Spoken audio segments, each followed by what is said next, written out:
Salve galera, tudo bem? Professor Rude na área com mais uma aqui, Biologia no Dedão para vocês. Hoje o assunto é fotossíntese, né? Para quem gosta de entender as palavras, ó, síntese, produção, foto, luz, tá? Esse foto vem de fóton, que significa luz, belezinha? Gente, a fotossíntese é uma das coisas mais importantes, né? Em termos biológicos no nosso planeta. Ela é responsável por manter todos os sistemas biológicos em funcionamento. E eu vim aqui, tá? Para te dar uma ideia de como a fotossíntese acontece. Eu tomei a liberdade já de fazer algumas anotações para que a aula não fique tão longa e você consiga aproveitar o máximo possível de detalhes. Tudo bem? Espero que você goste. Eu fiz com muito carinho para você. Bom, vamos começar aqui primeiro entendendo quais são as formas de vida responsáveis por fazer a fotossíntese, tá? A fotossíntese ela é executada por seres conhecidos como cianobactérias, né? Antigamente chamadas de algas azuis, tá? Lembra que são seres pertencentes ao reino Monera, tá? Seres que são formados por células anucleadas. São os famosos procariotos, tudo bem?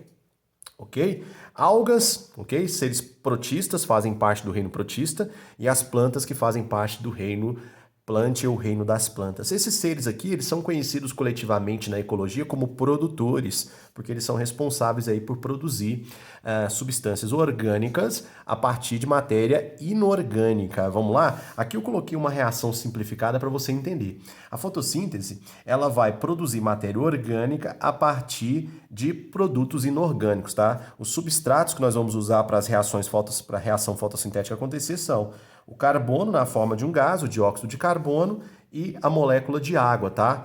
Aí, para ficar mais fácil do estudante do ensino médio entender como se processa a fotossíntese, nós dividimos a fotossíntese em duas etapas. Uma etapa depende de luz, é conhecida como etapa fotoquímica, e ela ficou amplamente conhecida aí nos livros de biologia, né, e nos textos como etapa do claro, e uma etapa puramente química, que não depende mais de luz para acontecer, tá? A conhecida etapa do escuro, tá? Muito cuidado, viu? Etapa do escuro não significa que ela deve acontecer à noite, significa que não é necessário luz mais para essa etapa acontecer.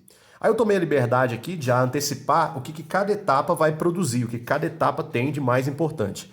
Na etapa do claro, ou etapa fotoquímica, a gente vai produzir ATP, na verdade, os seres fotossintetizantes, né, gente? Me desculpem. Os seres fotossintetizantes vão fabricar ATP, que é uma molécula energética, né, um nucleotídeo energético.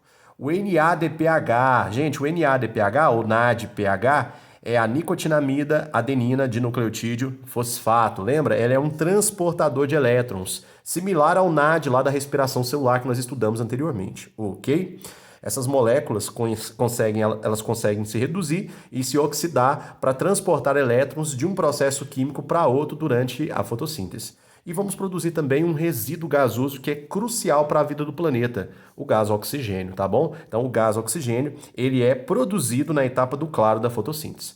A etapa do escuro, pessoal, é a etapa de fixação do carbono, tá? É nessa etapa que nós vamos fabricar carboidratos, tá? Toma cuidado, porque na fotossíntese, nos processos fotossintéticos, nós não produzimos glicose. Apesar da gente representar a glicose aqui nas reações da fotossíntese, o que é produzido aí na fotossíntese, na verdade, são carboidratos diferentes da glicose, tá? São as famosas trioses, tá? Entre as trioses produzidas, uma famosa é a PEGAL, né? Que é o fosfogliceraldeído. Mas a gente vê isso depois, tá? Na outra parte. Gente, quero deixar claro que eu vou explorar apenas a etapa do claro nessa aula. Numa próxima aula eu gravarei o que acontece na etapa do escuro, ou etapa química, beleza? Antes da gente mudar de folha, dá uma olhada aqui para você ver. Ó, eu tive o cuidado de mostrar para vocês aqui através desse esquemazinho aqui, o que cada etapa está envolvido. Olha só, na etapa 1, que eu chamei de etapa do claro, deixa eu colocar aqui para você, ó, etapa do claro, olha o que está acontecendo. Ó, a gente quebra a molécula de água e a quebra da água vai liberar o gás oxigênio. Por que a molécula de água é quebrada? Vocês vão entender daqui a pouco, tá? O CO2 vai ser fixado na etapa 2, que eu chamei aqui com vocês com a etapa do escuro. A fixação do CO2 vai garantir a produção de moléculas orgânicas. Aí eu coloquei como exemplo aqui o C6H12O6, que é a famosa glicose. Belezinha, belezinha? Então, rapidinho, a fotossíntese é realizada por seres como cianobactérias, algas e plantas. Esses seres são conhecidos como produtores lá na ecologia. Didaticamente, a gente pode dividir a fotossíntese em duas etapas, uma que depende da luz, etapa do claro, onde vamos produzir ATP, NADPH e o gás oxigênio. E a etapa do escuro, onde acontece a fixação de carbono para a gente fabricar carboidratos, tudo bem? Lembrando que o NADPH é um transportador de elétrons, ok?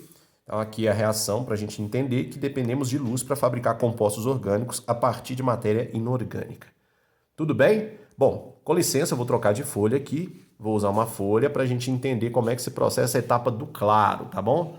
Tchan, tchan, tchan, tchan. Deixa eu colocar aqui para vocês. Ó, é uma folha grandona, então vou ter que ficar mexendo. Peço licença já para que vocês possam entender bem legal, né? Vamos lá. Eu estou representando aqui a fotossíntese usando uma organelazinha que a gente já trabalhou em sala de aula. Essa organelazinha aqui é um plasto com cor, tá? Plastos com cores, eles são chamados de cromoplastos, ok? Esse cromoplasto aqui, ele é chamado de cloroplasto. Cloroplasto. Por que cloroplasto, professor? Porque este cromoplasto, que é um plasto que tem cor, apresenta como principal pigmento a clorofila. Então, esse cloro aqui vem de clorofila, tá? Agora já se liga aí, tem uma série de clorofilas na natureza, tá? Algas apresentam clorofilas diferentes, tá? Existem clorofilas que são diferentes lá em algas, em cianobactérias. As clorofilas que aparecem nas plantas são as clorofilas A e B, tá? Então vai aparecer na planta a clorofila A e a clorofila o quê, pessoal? B. Se liga nisso aí, tá? Algas verdes e plantas apresentam clorofila A e B como principal pigmento na fotossíntese. Fechou? Aí vale a pena a gente lembrar umas coisinhas interessantes. Olha só, eu cortei a organela aqui para você ver. A organela está cortada, deixa eu melhorar a folha aqui para você ver. Ela está cortada para você ver o interior. Primeiro, essa organela, ela apresenta duas membranas, uma membrana externa e uma membrana interna, tá? A membrana interna, ela tem dobras para dentro da organela. Essas dobras lembram muito uns disquinhos. Esses disquinhos são chamados de tilacoides, tá? Tilacoides. Para quem não viu a minha aula sobre detalhamento dessas organelas, esses disquinhos são chamados de tilacoides. Os tilacoides, eles são sobrepostos, como se fossem moedinhas empilhadas, tá? Bom, um conjunto dessas moedinhas, ou desses tilacoides, melhor dizendo, nós chamamos de grânum, tá? O conjunto de tilacoides nós chamamos de grânum. Se você prestar atenção, ó, aqui é um grano, aqui é um grano, aqui é um grano, aqui é um grano. De novo, grano é uma pilha de tilacoides, tá? Se eu juntar todos os grânulos que existem dentro deste cloroplasto, eu vou formar a grana. Grana é o conjunto de grânulos, ok? E se você prestar atenção, ó, aqui onde eu vou pontilhar, ó, existe espaço. Esse espaço é preenchido por um gel, tá, biológico, cheio de moléculas, tá, cheio de sais, cheio de substâncias, cheio de enzimas. Tem material genético aqui dentro. A gente estudou isso lá nas aulas de detalhamento anatômico dessa organela. Esse espaço que eu pontilhei aqui para vocês, ele é conhecido como estroma. O nome do espaço é estroma. Ok? Como é que é o nome do espaço, pessoal? Estroma. Belezinha? Show! Agora preste atenção, vamos entender uma coisa aqui, ó. Eu fiz uma ampliação, tá vendo a setinha vermelha? Uma ampliação, e essa ampliação tá pegando um pedacinho do tilacoide, tá? Então você tá vendo aqui, ó, uma ampliação da membrana do tilacoide. Olha só, tá vendo que ela tá curvando aqui, ó? É a membrana. Olha a quantidade de coisas aqui, ó, nessa membrana. A gente vai escrever o nome de tudo aqui, tá? Eu prometo. Então, olha só a quantidade de coisas. Então, isso aqui que você está vendo em ampliação, que eu dei um zoom, é a membrana de um dos tilacoides. Lembrando que os tilacoides são dobras que lembram muito moedinhas, beleza? Antes de eu fazer a ampliação, vale a pena lembrar uma coisa. No estroma, que é o espaço interno, você vai encontrar uma porção de substâncias químicas. Em abundância, aqui dentro, você vai encontrar o ADP. Olha o balãozinho da lembrança aqui, ó. O ADP e o PI. ADP, adenosina difosfato. E o PI é a representação biológica para o fosfato, tá? Ou fósforo inorgânico, tudo bem? Lembra que quando a gente gruda um PI no ADP, a gente está fazendo uma reação de fosforilação. Para isso acontecer, eu preciso de energia, tá? Eu preciso de energia para grudar o PI no ADP. Quando eu faço isso, eu fosforilo o ADP, tornando ele o ATP, que é aquele nucleotídeo energético que a gente precisa para as reações químicas ou para qualquer evento biológico que gaste energia. Espero estar sendo claro, tá? Qualquer coisa, pausa o vídeo, assiste de novo, tem muito detalhe, muita informação aqui, tudo bem? Então você está vendo aqui a organela em corte, eu dei um zoom, agora eu vou colocar aqui em destaque para vocês, tá? Vamos lá, vamos lá. Deixa eu posicionar bem aqui a folha para ficar retinho. Beleza, eu acho que aqui ficou show de bola, tá? Bom, vamos entender. Esse espaço em branco aqui em cima, ó, você tá vendo aqui, todo esse espaço em branco aqui é o interior do cloroplasto. A gente chama o interior de estroma, tudo bem? Aí eu tenho aqui a membrana de uma dobra chamada de tilacoide, tá? Como é que é o nome da dobra lá dentro? Tilacoide. Essa membrana que você tá vendo aqui, ó, toda coloridinha, destacada, é uma membrana do tilacoide. Bom, o tilacoide é como se fosse um disquinho, lembra? Dentro desse disquinho existe um espaço. Esse espaço a gente chama de lumen. Lumen quer dizer o interior do tilacoide. Então você está vendo a membrana separando o espaço interno do tilacoide, como é que é o nome dele? Lumen, do resto do cloroplasto, do resto da parte interna do cloroplasto. Como é que é o nome da parte interna do cloroplasto? Estroma. Beleza. Acho que ficou claro, acho que todo mundo vai entender agora, não é? Então, deixa eu posicionar aqui da melhor maneira possível, porque essa folha aqui é um pouco maior do que as outras que eu uso. Show.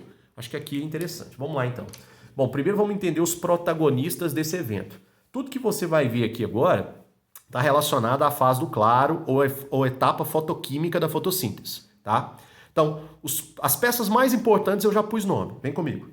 Essa estrutura verde grandona aqui é um conjunto de proteínas e alguns pigmentos para absorver luz. Chamamos isso aqui de fotossistema 2. Esse foto aqui vem de fotossistema. O fotossistema 2, pessoal, ele é conhecido também na química como fotossistema P680. Vou colocar aqui para você, ó. P680, tá? Daqui a pouco você vai entender isso melhor.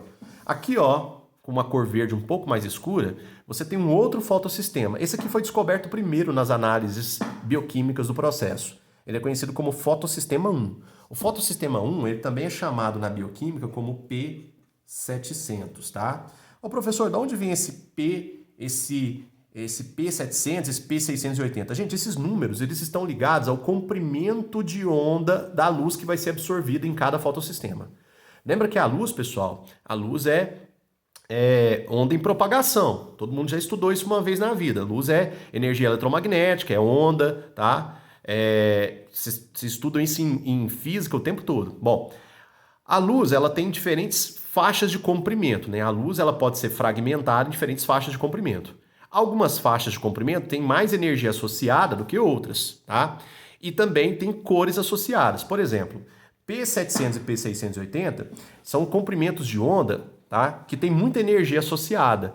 E você enxerga esse comprimento de onda aí na faixa do vermelho, tá? Mais ou menos a cor, esse vermelho aqui, ó. Tudo bem?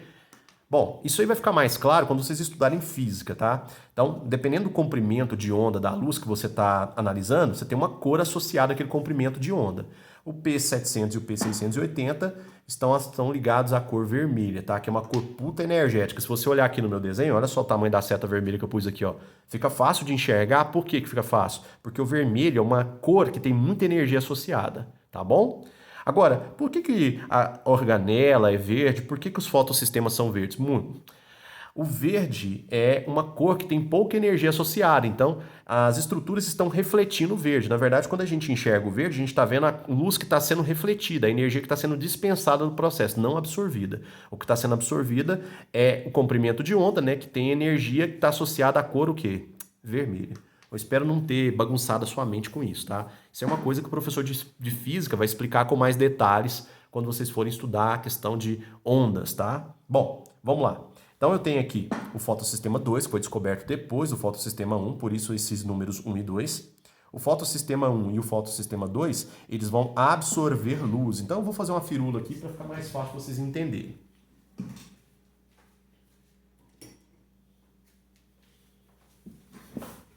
Ficar mais fácil para vocês entenderem. Então, eles estão absorvendo luz. Eu estou colocando aqui, ó, luz, ó. E aqui eu estou colocando, ó, luz. Bem fraquinho aqui para não estragar a aula. Tudo bem? Luz, luz. Esses fotossistemas absorvem luz. Tudo bem? Uma coisa interessante da gente lembrar é o seguinte. Associado a esses fotossistemas, eu vou encontrar pigmentos.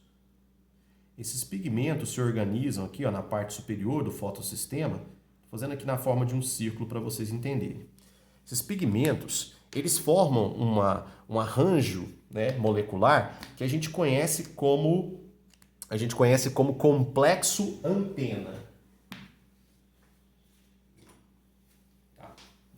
Então, esses pigmentos vão se organizar formando o que a gente chama de complexo antena.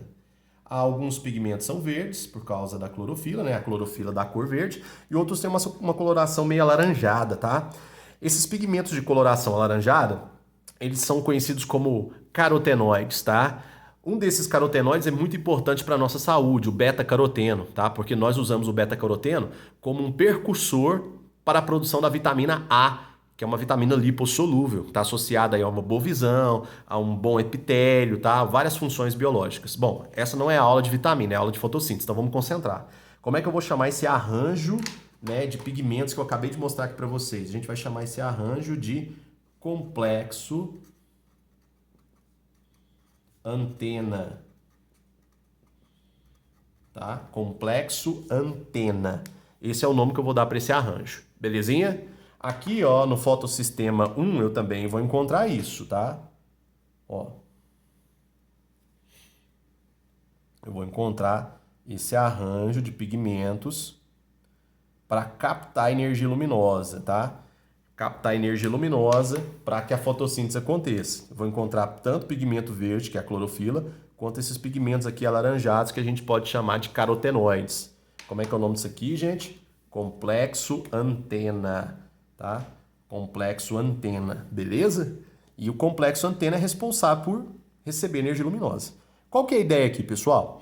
Quando o complexo antena recebe essa energia luminosa, o que vai acontecer é o seguinte: a energia luminosa ela vai energizar essas moléculas a ponto de clorofilas principais que estão aqui nesses complexos percam seus elétrons. Lembra, gente, que quando você energiza alguma coisa, por exemplo, com luz, com calor, os elétrons eles ficam excitados, tá? E quando os elétrons estão excitados, eles podem passar de uma molécula para outra, tá? Numa reação que a gente conhece como óxido-redução. Isso é uma coisa que vocês estudam em química. Quais são as clorofilas principais, pessoal? As clorofilas principais eu falei aqui para vocês, ó. São a clorofila A e B. Você vai encontrar essas clorofilas A e B nesses fotossistemas. Lembrando que a clorofila A e B, elas são clorofilas que estão presentes nas algas verdes e nas plantas, nos vegetais terrestres. Então, deixa eu organizar aqui de novo. Vamos mais uma vez. Os fotossistemas são arranjos de proteínas na membrana dos tilacoides. Associado a esse arranjo de proteína, você vai encontrar pigmentos que têm a função de absorver luz. Esses pigmentos se organizam para formar uma coisa que nós chamamos de complexo antena. E no complexo antena, você vai encontrar tanto clorofila quanto carotenoides. Ao absorver luz, as clorofilas principais desses complexos aqui vão ficar energizadas e vão perder elétrons, tá? A perda desses elétrons vai fazer com que eles consigam transitar por proteínas que estão aqui, ó, na membrana do tilacoide. Esse é o princípio da etapa do claro da fotossíntese, ou etapa fotoquímica, tá? Vamos começar por isso aqui, ó, por esse fotossistema 1, para você entender isso aqui um pouco melhor. Bora lá. O fotossistema 1, ao receber luz, ele vai energizar e a clorofila principal, ela vai liberar os seus elétrons. Gente, os elétrons, eles se locomovem assim, ó, aos pares, tá? Então, os elétrons vão passar do complexo, tá? Perdão, vão passar do fotossistema 1 para esta molécula aqui, ó. Essa molécula aqui vai receber esses elétrons. Vamos lembrar a leitura química disso? Ó, o fotossistema 1 vai perder os elétrons para essa proteína aqui. O fotossistema 1 vai ficar oxidado e essa proteína vai ficar reduzida. Professor, como é que é o nome dessa proteína? Ela é chamada de FD. FD significa ferridoxina. Ferridoxina, tudo bem? Show! O que vai acontecer? A ferridoxina ficou reduzida, o fotossistema 1 ficou oxidado. O que vai acontecer? A ferridoxina vai transferir esses elétrons para esta outra proteína aqui, ó. Esses elétrons vão ficar aqui, ó, 2 elétrons. Todo mundo entendeu? Bom, essa proteína aqui, pessoal, ela tem um nome bem diferentão. Ela é conhecida como NADPH redutase. Por que NADPH redutase? Porque ela vai fazer o seguinte, ela vai pegar esses elétrons e vai jogar eles aqui, ó, numa reação. Então, 2 elétrons. Esses 2 elétrons vão fazer parte dessa reação aqui envolvendo o NADP, NADP+. Essa é a forma oxidada. A forma oxidada, ela tem aqui esse sinal mais para simbolizar que ela não tem elétrons. Ao receber os elétrons, a gente vai tirar da forma oxidada, vou juntar aqui com os hidrogênios, daqui a pouco vocês vão entender por quê, e a gente vai passar para uma forma conhecida como forma reduzida, que é o NADPH. Alguns livros trazem NADPH apenas, alguns livros trazem NADPH2. Eu vou ficar com NADPH. Isso aqui, pessoal, é crucial, tá? Por quê? Porque aqui é um transportador de elétrons. Esse transportador de elétrons aqui, ele vai fazer a parte da segunda etapa da fotossíntese. Então, vamos mais uma vez? Ó, a luz incidiu no complexo antena do fotossistema 1. Energizou a clorofila principal que perdeu elétrons. Esses elétrons passam do fotossistema 1 para a ferridoxina. A ferridoxina fica reduzida, o fotossistema 1 fica oxidado. A ferridoxina passa para essa proteína aqui conhecida como NADP-redutase. O que a NADP-redutase faz? Ela reduz o NADP+, que é a forma oxidada, a NADPH, a forma reduzida, ok? Aí esses hidrogênios aqui que apareceram, daqui a pouco você vai entender de onde eles vieram, tá bom? Bom, duas coisas podem acontecer agora. O NADPH pode devolver os elétrons para o fotossistema 1, reduzindo o fotossistema 1 mais uma vez. Os elétrons vão ser energizados pela luz, passam para a ferridoxina, passam para a NADP-redutase, e a NADP-redutase vai reduzir o NADP+.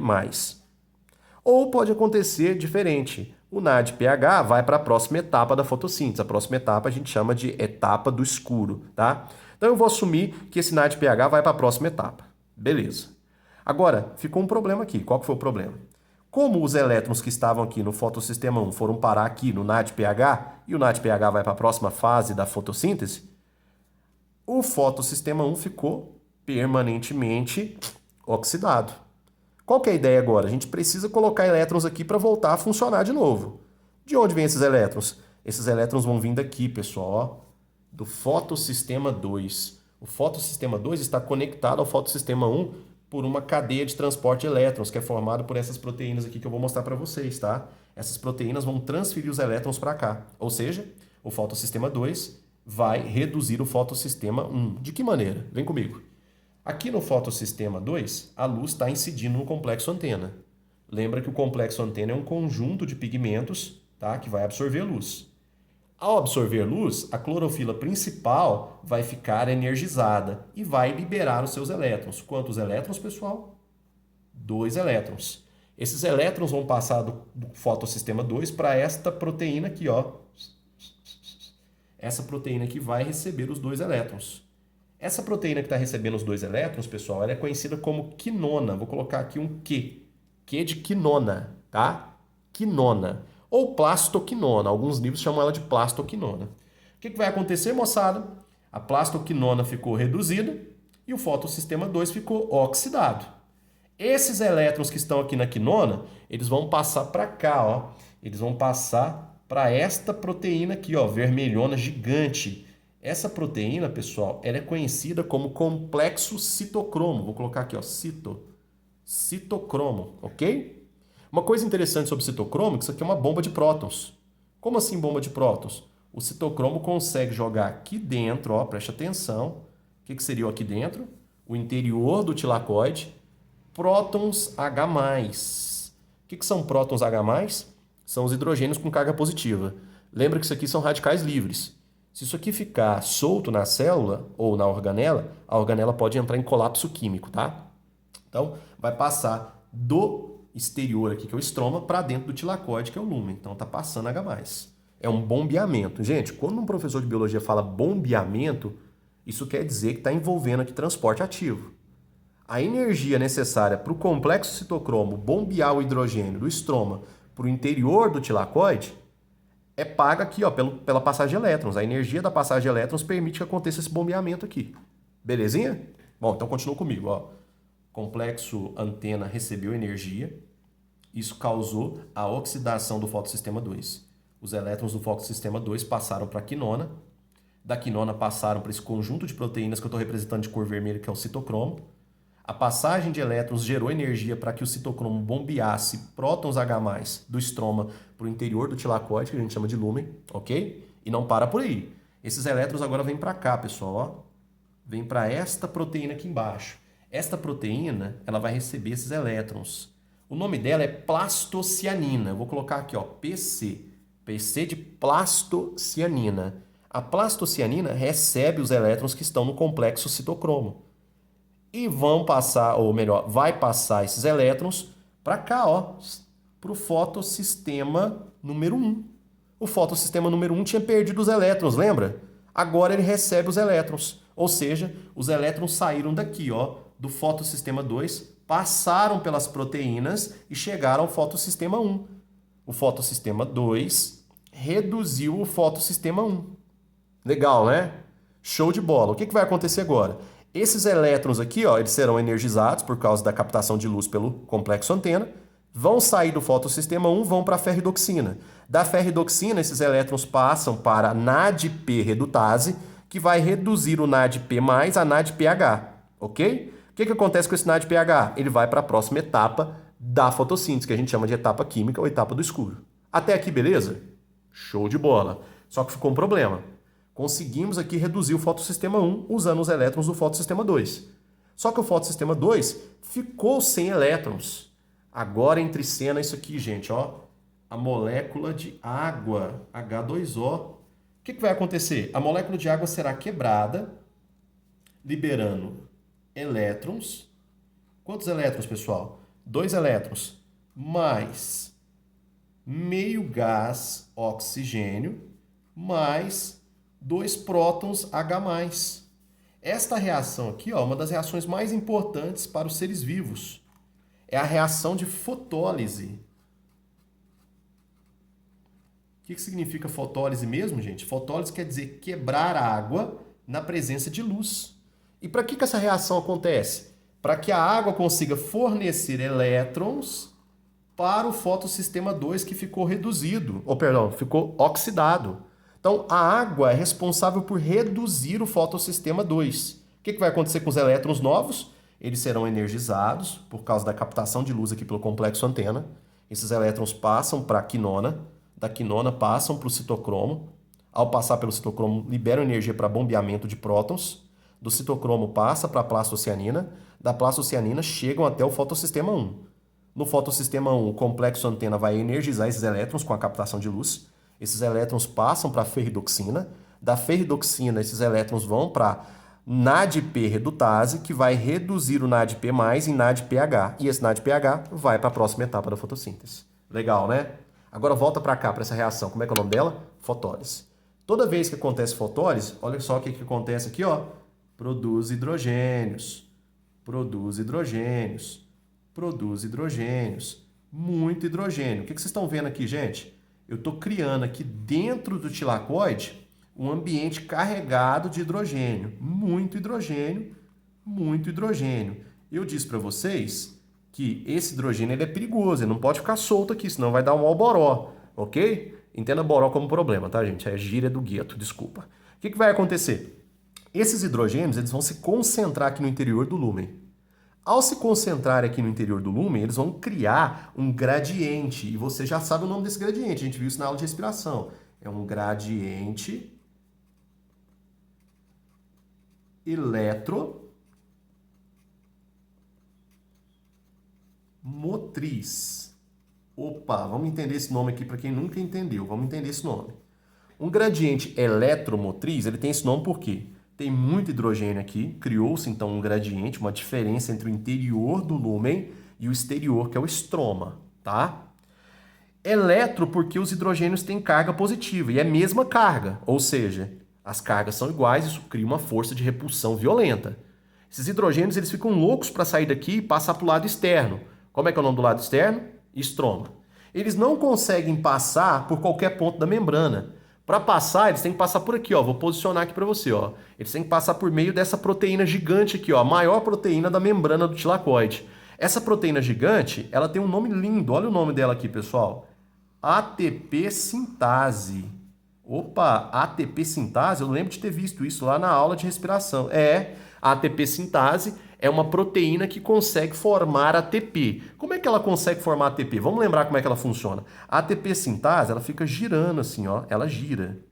Tudo bem? Ela fica girando como se fosse uma turbina. Bom, mas quem faz ela girar? Os hidrogênios. Quando os hidrogênios passam aqui, ó, pelo interior dela, quando eles passam aqui pelo interior dela, o hidrogênio está passando, ó. Ele está passando do ambiente mais concentrado por menos concentrado. Então ele passa do interior do lúmen, né, o interior do tilacoide, para esse espaço branco aqui, que é o estroma. Quando os hidrogênios passam por dentro da ATP sintase, ela fica girando. E ao girar, olha o que a ATP sintase consegue fazer. Ela consegue juntar um PI com um ADP. Ao fazer isso, o que ela cria, gente? Ela cria isso aqui, ó.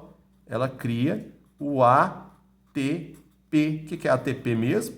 Adenosina trifosfato. Como é que é o nome desse processo, pessoal? Quando a gente gruda um fósforo em alguma molécula. O nome disso é fosforilação. Então, quando os hidrogênios passam por dentro da ATP sintase, a ATP sintase gira, fosforilando ADPs em ATPs. Legal, não é? A gente chama isso de fosforilação. Só que para não confundir você com a fosforilação que acontece lá na respiração celular, foi adicionado um prefixo aqui. A gente vai chamar esse processo de fotofosforilação. Por que fotofosforilação?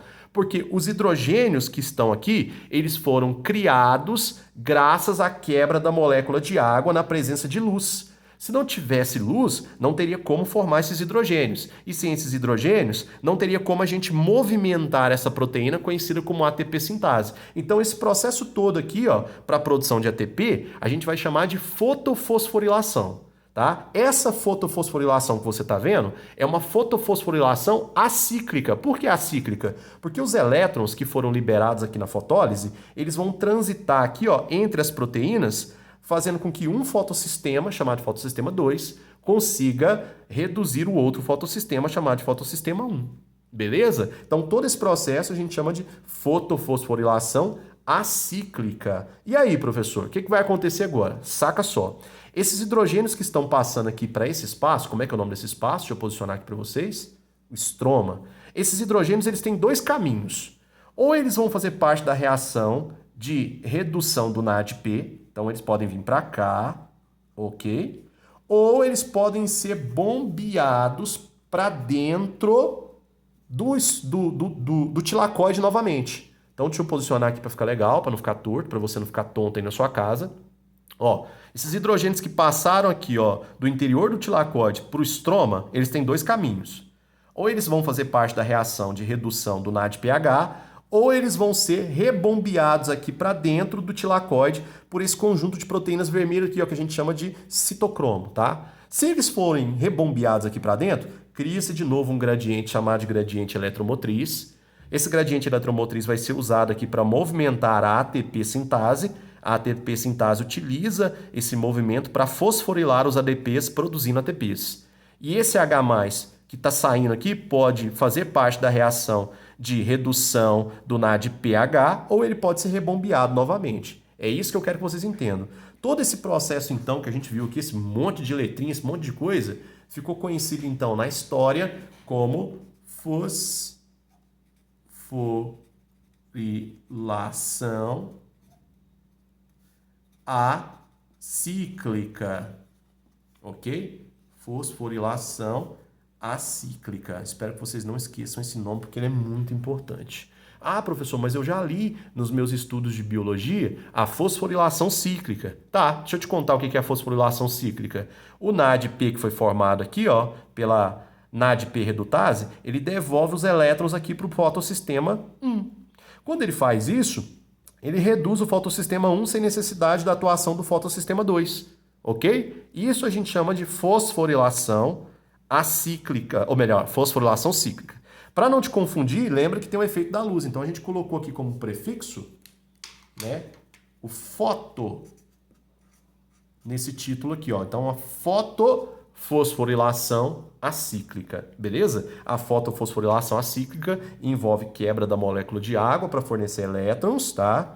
Libera hidrogênios que vão criar esse gradiente aqui chamado de gradiente eletromotriz. E esse gradiente movimenta a ATP sintase e a ATP sintase consegue fosforilar ADPs, formando ATPs. Beleza? Tudo isso aqui que você está vendo a gente chama carinhosamente de etapa do claro ou também fotofosforilação, tá?